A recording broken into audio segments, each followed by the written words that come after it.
Joining me is the team from DATCP, DATCP. Michelle, Michael, Jeremy. We're ready in the ring of... No, we're not. I'm going to do this every time. You know, when you guys are here together, I just get fired up. Like, I'm excited.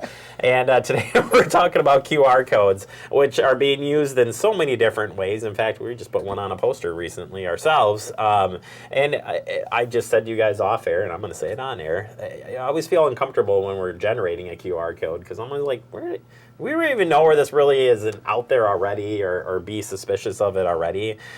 You're here to say we should be thinking twice before using QR codes. So where do we start when we're thinking about the QR code as a consumer? What is it, Michelle, that people are doing here? Well, so the QR code is becoming more and more popular. I mean, we see them all over, that little square box that you can open your camera on your smartphone or your tablet, and you'll be taken to the website where people want to get you, that direct specific location. You may use it for donations. We've seen applications to get menus where you don't even get a paper menu anymore. You go to a restaurant and you have to scan the QR code.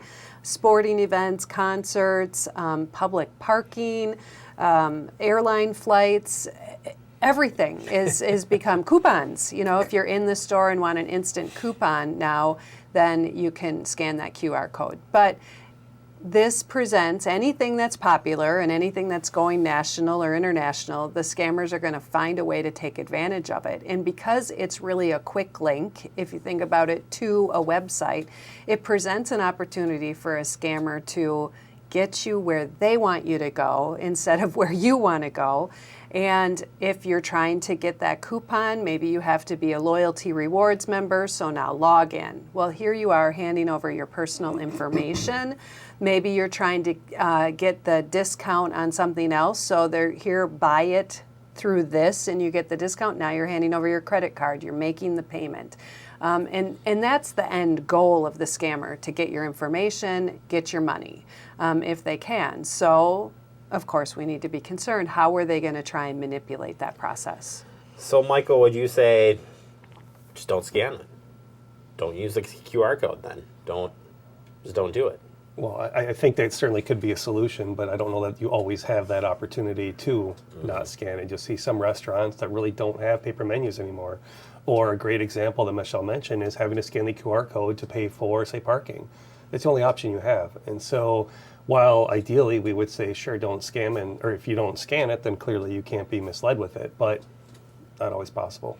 And so the QR code generally is going to take you to a website. It's going to take you somewhere there. So that should get us into, all right, website safety stuff, right? Like we should start immediately, like we need to identify that step one is scam, but step two is we're going to a website. Now those rules apply. And what would the rule, you've kind of mentioned a few of them already, but specifically what can we look for to find out the legitimacy of that link or that place we've been taken to? Yeah, I think what you want us to talk about is what we term red flags. You know, how are you going to spot this if you're on your path and oops, don't go over that.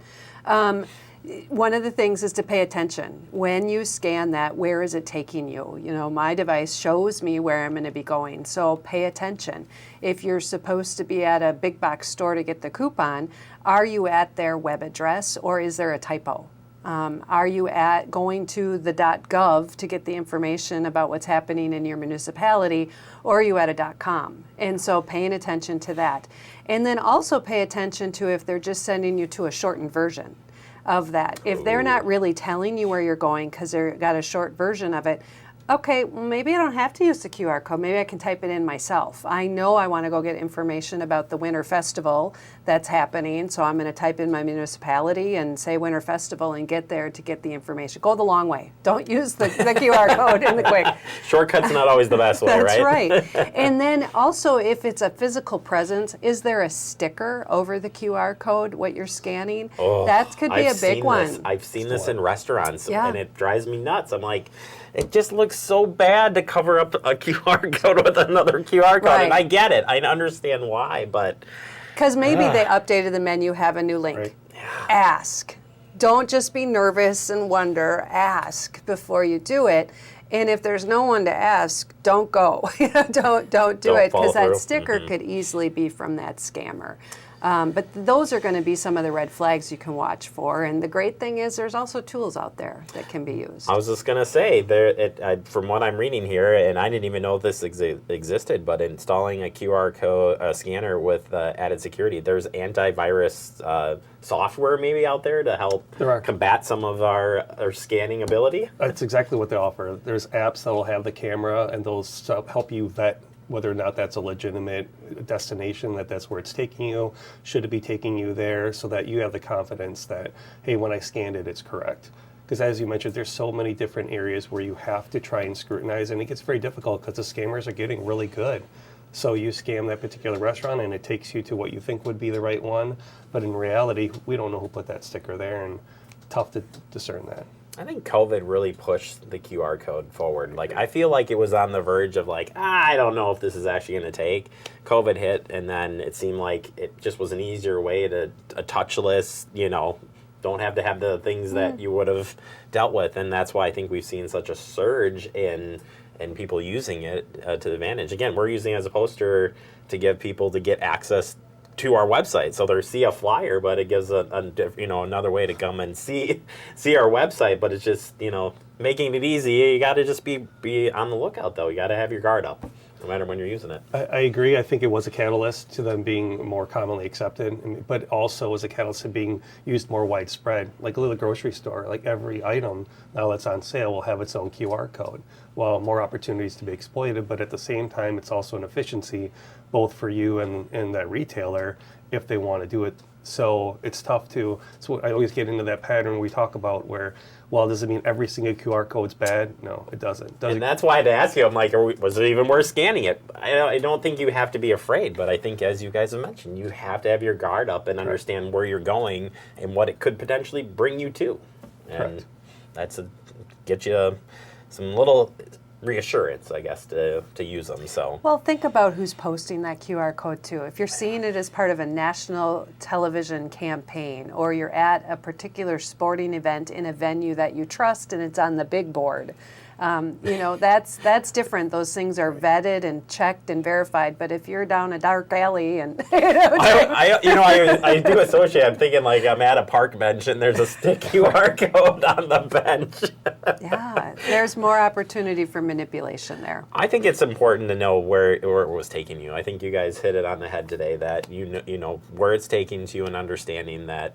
Once you're there, you got to investigate a little bit. You got to have the sense that this may not be legitimate, And again, depending where you are, where you see it, and how it's being used, I think so important. I do want to add one more point, and this is just to remember. We talk about phishing scams all the time. Phishing emails, phishing text messages. They are just the leader to most of the scams in getting your information.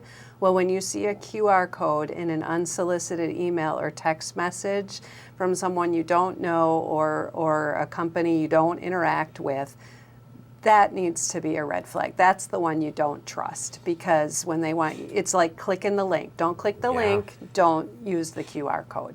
My gosh. All right. Well, we're not going to not scan them, but we're definitely going to be on the lookout for it. And I'm glad you mentioned that too. I mean, that is. I always thought you were going to end with that. That is a phishing scam, folks. That you heard it right here. We're adding it to the list. But I think to piggyback on the scanning, if you're just going to look at something, that's one thing. But the real red flag that's jumping out is when you have to start entering information. Exactly. Like that's the part where you're like, do I really want to use a QR code for this? But if it's just to look at something, all right, use the convenience. Yeah, I used it at the airport the last couple of times because that was the only way to get something at a place. And I'm like, I get in there and I'm like, all right.